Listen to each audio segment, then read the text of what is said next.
Saucās uzaicināt mātes eksperimentiem. Uzreiz daudz kritikas. Ko es lūkšu jums? Ja mēs lūdzam jūs atkāpties, tad lūdzu dariet arī tā. Tas ir tikai jūsu drošības nolūkos, jo acis mums ir tikai divas un uz visu mūžu.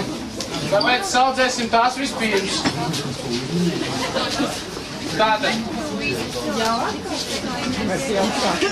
Jā, nu mēs varam sākt tā domā. Pagaidi. Jā, mēs varam sākt.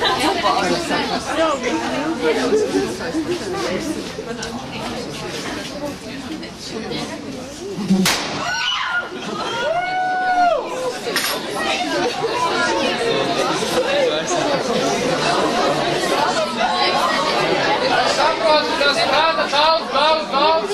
Apbrīn tā vienmēr arī ir, kad cilvēks uzreiz sāk skraidīt tā. Bet neskraidīt, bet tomēr galvā domā skraidīt. Labāk iesņaut šito.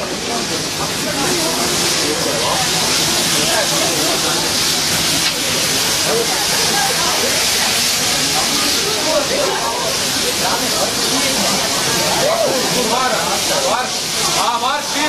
Vārš ir.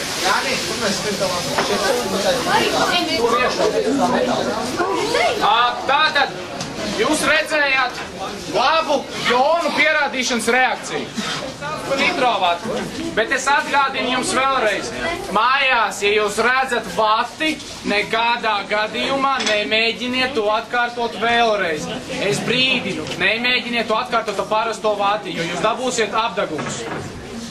Šī ir ķīmiski apstrādāta vata, līdz ar to viņi ir mainījuši savas fizikālās īpašības un... Mārtiņu vajadzēja Kristoforu. Mārtiņu rakstītās nevarēs. Tātad ieliesim mazliet.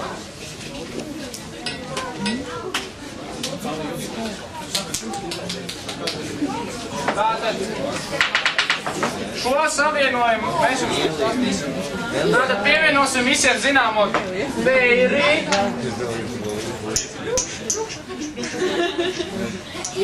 Mazliet saskalinam. Tālāk, ir smukāk.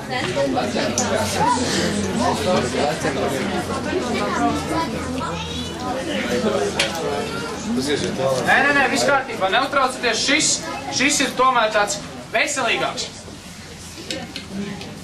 Un tātad šo eksperimentu sauc par ziloņa zobu pastu. Ja jūs pieliekat klāt dažādas pārtikas krāsvielas, jūs dabūnat zobu pastu dažādās krāsās.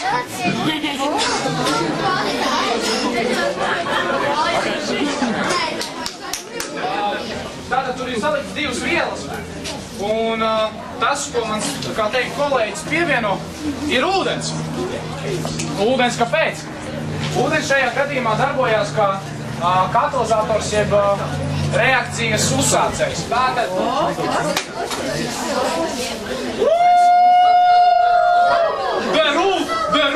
The roof is on fire! Šī reakcija notiek lēnām, tāpēc, ka viņi sākās no čupas virsotnīs, līdz ar to, kamēr notiek ķēdes reakcija, jāpiet kādam mazam laiciņam. Bet, protams, kā jau daudzas lietas sākumā ķīmiķi eksperimentiem nosaukumus, kā teikt, radīja pēc savām vizuālajām spējām, ko viņi novēroja, ko viņi dzirdēja.